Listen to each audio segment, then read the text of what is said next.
Hi everyone, I'm Lory and welcome to my YouTube channel. Today's topic is 11/11 New Earth Day. The shift has just hit the fan, November 11th, 2018.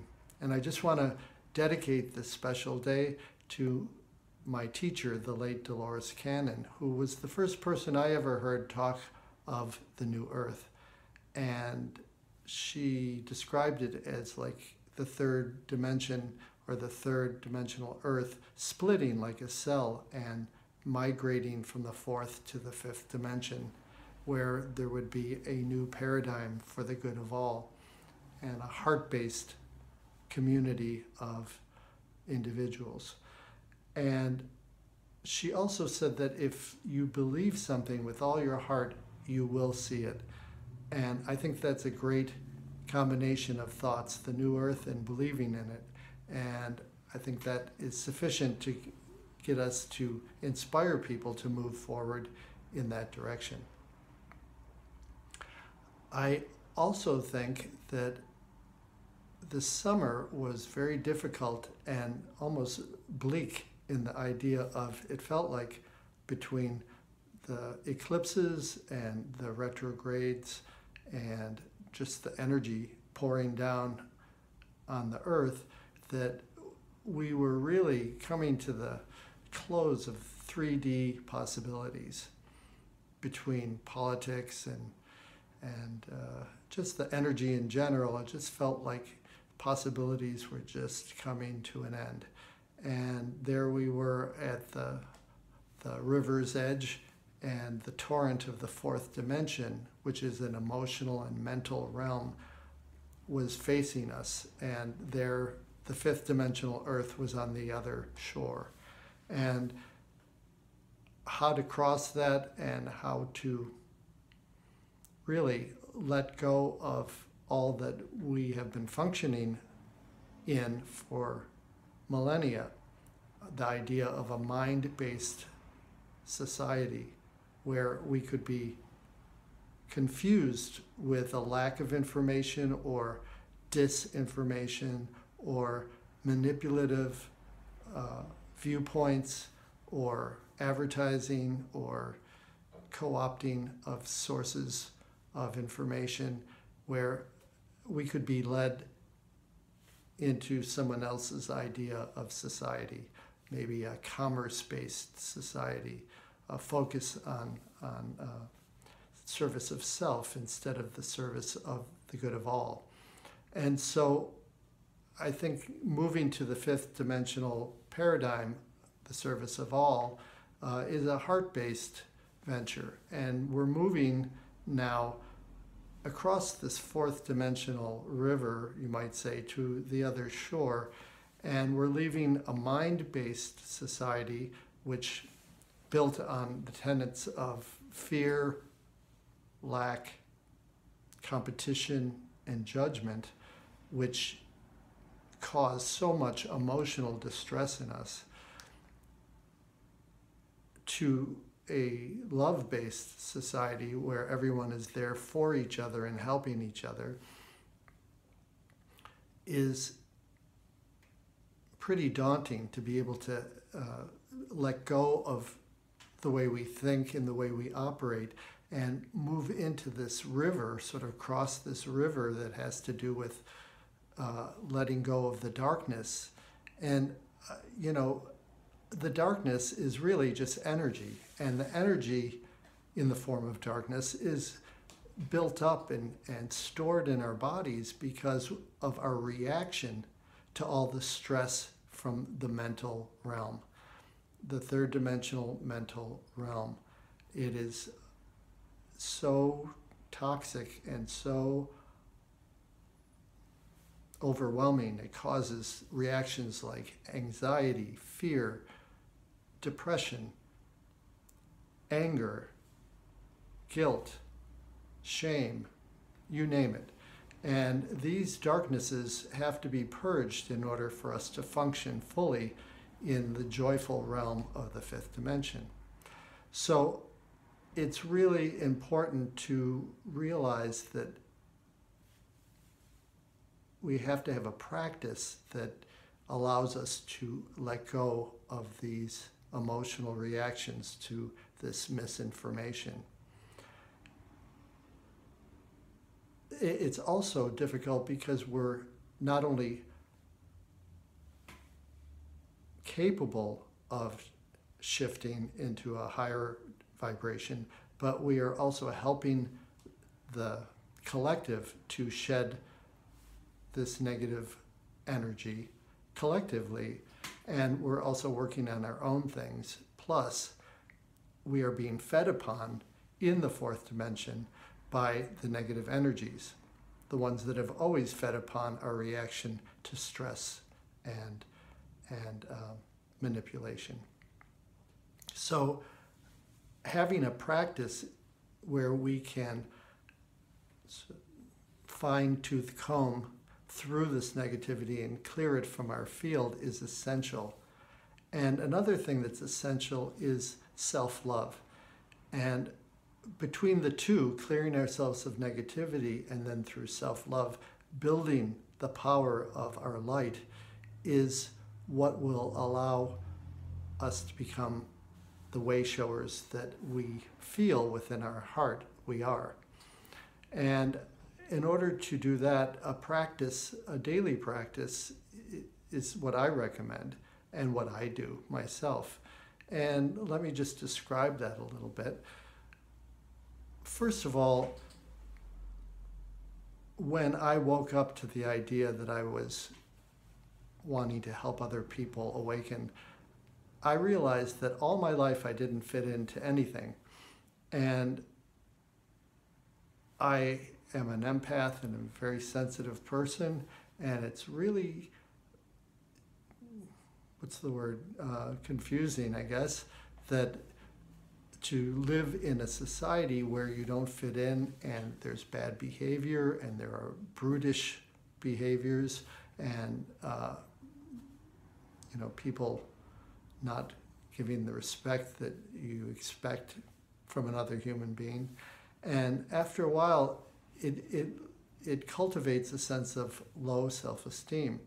So how can you be a way shower when you have low self-esteem? Well, what happened with me was I finally realized through my teacher, Dolores Cannon, that I really am a way shower and that this sensitivity is a requirement to be able to hold the light in your heart. And so it's a catch-22. You have to be very, very sensitive to be a way shower, but at the same time, if you don't know who you are or what your capacity is, and you listen to what people say in society, then you can't really stand up. But when I finally was convinced of my identity and that I had the power to stand up, I did. And it took just a little bit of pondering, like, what is a practice I can do? How can I strengthen myself? And I immediately realized that my boundaries were very flimsy because I had such low self-esteem. I just let people plow into them, and I'd receive the projections of other people's, maybe they were abused in the past, and so they just ran into me with their judgments or their anger or whatever. And having low self-esteem, I just allowed that to come in. I'd allowed the toxicity of their anger to come in and really dismantle my light.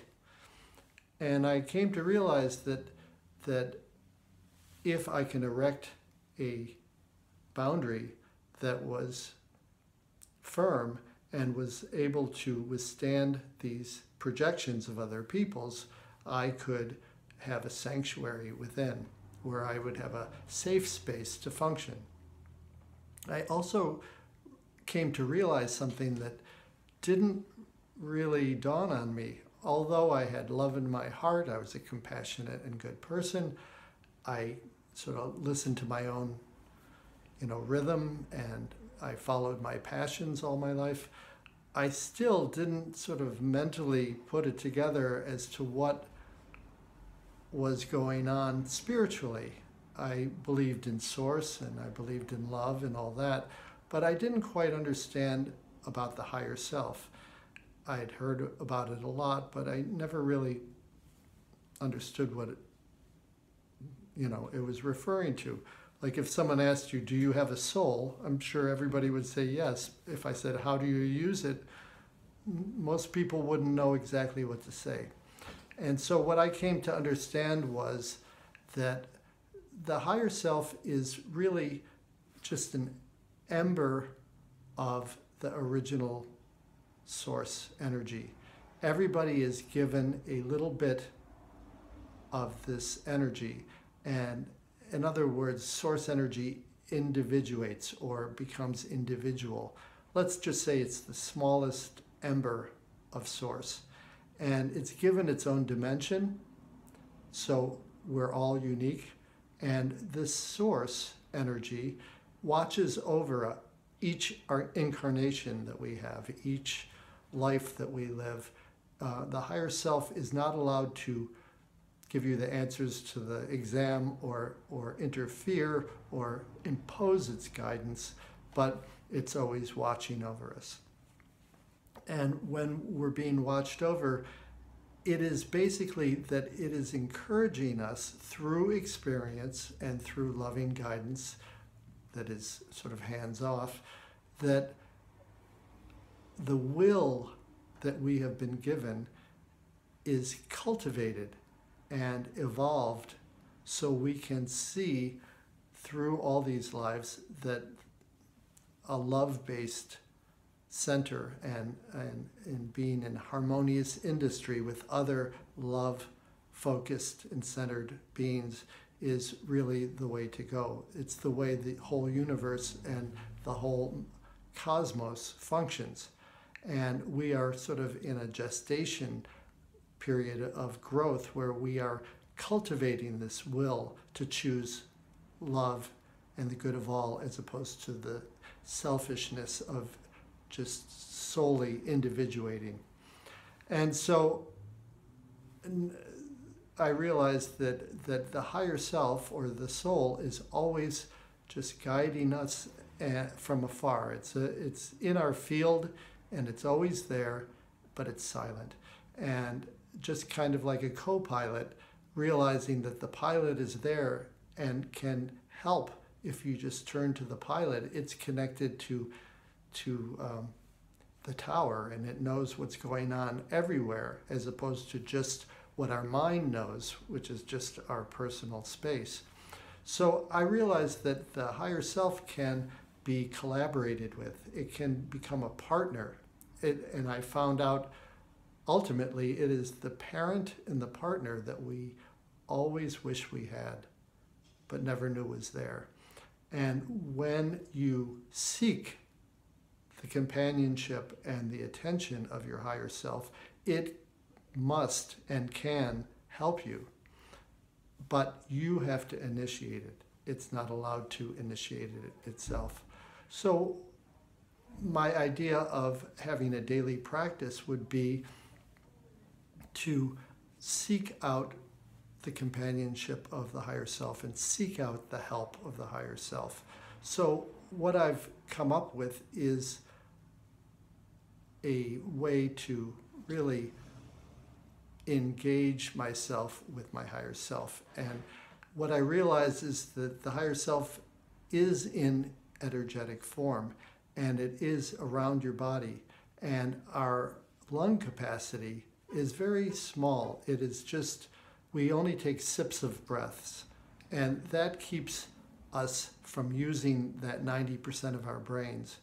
When we deeply inhale, what I call diaphragm breathing or power breathing, to the count of 8 or 10 with every breath, and fill our diaphragm for like 10 minutes straight of constant breathing and seeking the attention or the awareness of your higher self, to bring it in, to ground it into your body, because the body is the only thing that is in the now.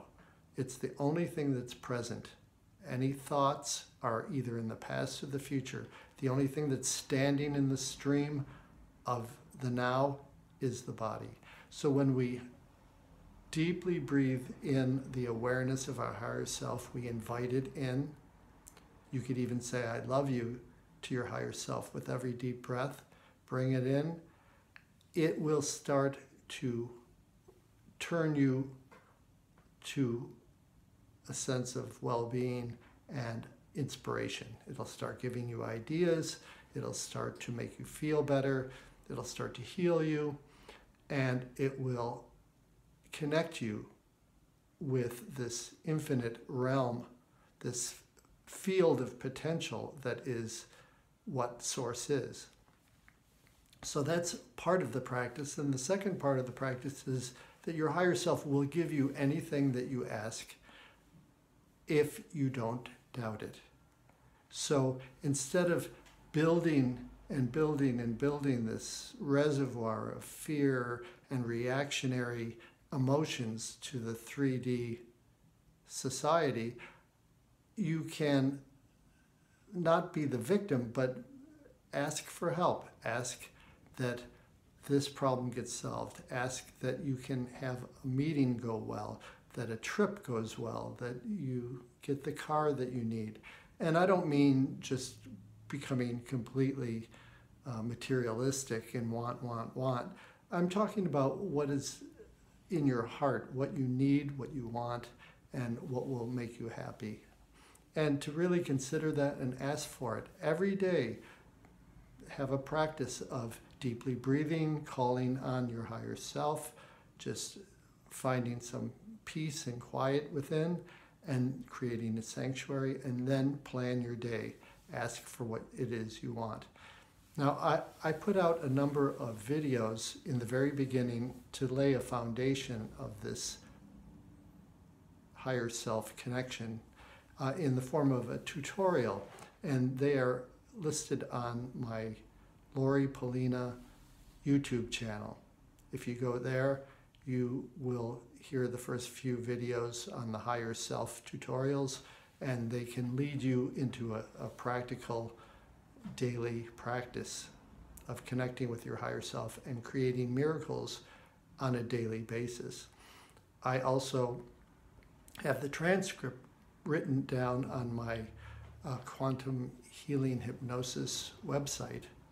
I'm a quantum healing hypnosis technician, and I have a website called soulselfawareness.com, and it's listed down below or in the About part of my Lory YouTube channel. And you can download the transcript and follow it for a daily practice. So when we have this practice going on, the ultimate aspect of it that really allows us to build our light is the idea that when we're breathing our higher self into our body and we're calling to it for love, and then we realize that this higher self is just more of our awareness outside of the body, and that it has a higher perspective and it looks down upon us with love. So we can realize that we are one and the same. We are ultimately our higher self. And it's really important to get the idea that anybody that would be interacting with you is talking to an ember of God. And when you're coming from your heart, there's nothing that they can tell you that is true about you if it's delivered with anger and shame and ridicule and any mental delivery that seems toxic. So when you are having a daily practice of focusing on self-love, upward and downward, between soul and mind, or soul and self, or soul and emotional body, or soul and mental body, when you have this deep connection, you are a wonderful and vital aspect of the Creator. So to allow anybody's toxicity to come in and dismantle your light is really not necessary. You can hear what they say and realize it's a projection of their anger or their judgment or their belief in lack or their competitiveness or whatever, but you don't have to accept it in as truth. And when you start to protect your boundaries and you start to have, daily 5 or 10 minutes of just saying I love you to your soul and your soul saying I love you back, there is this accruing of light in your field. And you will really be able to lead people towards connection to their own source by example. Your light will shine and will influence everybody without even, telling anything to anyone. You can just walk around and your light will guide them in its own way. So what can we do on New Earth Day? We can shine our light. We can do random acts of kindness. We can bring a little levity, because while love is the highest vibration, humor is the second highest vibration. So lighten things up in all ways, humor and your own energetic vibration. And the world is really in need of a good time and warmth and humanity and kindness. And so these are the things that you could focus on New Earth Day. Also, I wanted to talk about the idea of the event. The event is something that we're all longing for. After all these, depressing summertime energies, and then the daunting, clearing of our field in the fourth dimension, and then a fifth dimensional world that sort of doesn't have any inhabitants functioning in it yet. We're all longing for some relief, some comfort, some encouragement. And I think the way showers have to be that for each other and for people that are newly awakening. And while the idea of an event, which is, if you haven't heard, there's supposedly a cosmic wave coming that will at some point hit the earth and be an undeniable experience where people will partially wake up from that, and the whole world will basically move in the direction of an awakening. I don't think that that's going to happen until we stand up ourselves and set our sails taut, so when the wind does blow, it will take us somewhere. If the earth is graduated into this next realm where the mean score from 1 to 100 is like 20, it wouldn't really serve us, because we'd have to do some remedial work once we got there. So I think the powers that be that are trying to help us move there are requiring us to do a little hard work ourselves right now, get our sails up and running, and really take advantage of this fall. I believe that if there is a wave coming, it would probably be around Christmas. And so we have like 40 days to get ourselves up and running with the idea of the New Earth Day, and with sort of the New Earth template grounded, and all this ability we have and all the help we have from our higher selves and all our guides. I think we can make a run for it and get enough people to cause a tipping point to have the awakening go viral. And what better way than to kick it off with New Earth Day. So And ultimately, I think we will get there in a good way. We just have to commit.